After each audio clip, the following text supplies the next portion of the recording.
Драги слушатели, добредојдовте во SC Info.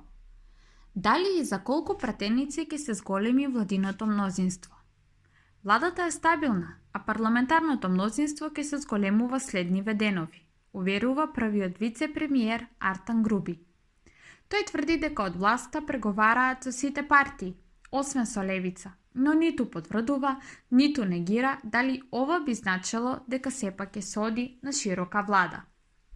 Немаме контакти само со алтернатива. Тука имаме и со БЕСА, Алијанса за албанците и ВМРО-ДПМН. Немаме контакти апсолутно само со левица. Нема да имаме. Тоа значи дека решението е сите тие пратеници, сите политички партии кои што подржуваат Европска Македонија, треба да дојдат во парламентарното мнозинство и треба да ја подржат оваа влада, порача Груби.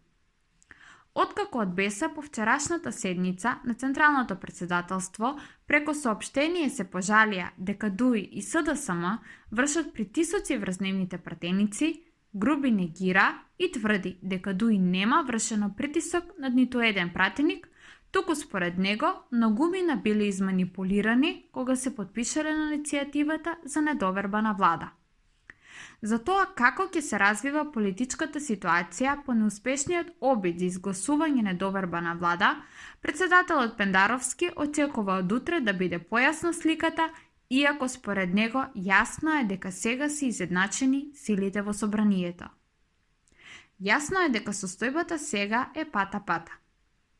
Да видиме дали од понеделник ќе се формира ново, ќе се обнови постојното или ќе се зголеми ова што досега е мнозинство 61 пратеник, изјави вечерва председателот Стево Пендаровски. Од СДСМ и денеска повторија дека работат на зголемување на мнозинството како излез од политичкиот ќорсокак и остануваат отворени за комуникација со сите партии. Едно од тие процеси за стабилизација на државата е зголемување парламентарно мнозинство. Стабилизирање на парламентарното мнозинство. Денот на гласањето кога сакаат да се изгласа недоверба стана јасно дека опозицијата го нема тоа долго најавувано парламентарно мнозинство. Како политичка партија сериозна и посветена демократските процеси во државата, остануваме отворени за понатамошна комуникација со сите политички партии, особено со оние кои ги делиме истите вредности. ВМРО-ДПМН пак не се откажуваат од барањето за брзи избори како единствено решение за политичката криза, доколку тие не успеат да состават ново мнозинство. Во алтернатива, се уште траат партиските калкулации како би делувале понатаму, дали како опозиција или можеби ќе се приклучат на власт. Иако официјално велат дека досега немаат конкретна понуда, не водат никакви преговори, отие следат ситуацијата и доправа ќе се произнесат.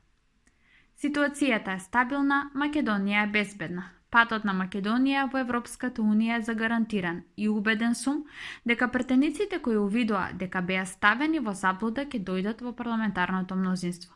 Владата е стабилна, изјави денеска првиот вице-премиер и министер за политички систем и односи меѓу заедниците Артан Груби пред отварањето на третото издание на културно-научната манифестација Денови на азбуката. Ова парламентарно мнозинство, оваа влада опстои и шансата да се добие датум за отпочнување на преговори на 14 декември е веќе реална. Сметам дека парламентарното мнозинство и претениците кои поддржуваат евроатлантска Северна Македонија ќе расте и убеден сум дека во деновите пред нас и други претеници ќе се придружат на ова парламентарно мнозинство кое расте и ќе опстои за да ја спроведе програмата што ја поддржаа граѓаните на парламентарните избори, изјави Груби. Според него левица е таа што правила притисок врз претениците да не ја искажат својата волја. Австрија воведе заклучување за невакцинираните. Австрија воведе строги ограничувања за движење и контакти на луѓето кои не се вакцинирани или не прележале COVID-19, одлучи владата. Со тешко срце одлучивме да го превземеме овој чекор, рече австрискиот канцелар Александер Шаленберг по денешниот владин состанок. Според одлуката која има цел да го намали брзиот пораст на бројот на заразени лица со ограничување на социјалните контакти, но и да убеди што поголем број жители да бидат вакцинирани, лицата кои не се вакцинирани или не прележеле COVID-19 може да го напуштат станот само во исклучителни случаи, како пазарење, посета на лекар, аптека и одење на работа. Оваа мерка за сега е ограничена на 10 дена, а според владините податоци, истата ќе опфати околу 2 милиони австрийски граѓани. Шаленберг објасни дека 7-дневната инциденца меѓу невакцинираните била над 1700. Сега треба да се потврдиме да ја зголемиме срамно ниската стапка на вакцинација. Со стапката на вакцинација што имаме сега, никогаш нема да излеземе од овој магичен круг. Тој најави дека мерката за заклучување ќе биде системски контролирана. Во Австрија во моментот 65% од граѓаните се целосно вакцинирани. За невакцинираните веќе важат строги правила кои го ограничуваат пристапот до угостителски, спортски и културни објекти. Научниците велат, месечината има доволно кислород за 8 милиарди луѓе. Атмосферата на месечината не содржи доволно кислород за животот на луѓето, но под низината слоевитост постои доволно кислород со кој може да се обезбеди живот на 8 милиарди луѓе. Истакнати научници предводени од Џон Грант тврдат дека месечината содржи многу минерали кои се поврзани со кислородот и дека под површинскиот слој под назив реголит може да се најде доволно кислород за преживување на 8 милиарди луѓе во период од 100.000 години. Научниците порачуваат дека податоците се базирани врз тоа дека на човекот му е потребно 800 грама кислород дневно за да преживее, а реголитот е длабок околу 10 метри. Реголитот на месечината е составен од 45% кислород, кој е цврсто поврзан со минералите како силициум, алуминиум, оксиди на железо и магнезиум.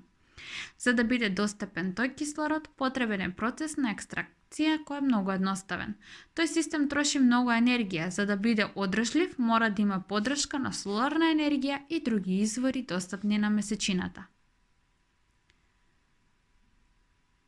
Австралиската вселенска агенција и НАСА во октомври потпишале договор за испраќање на ровер на месечината со цел собирање камења и екстрактирање на кислородот од него.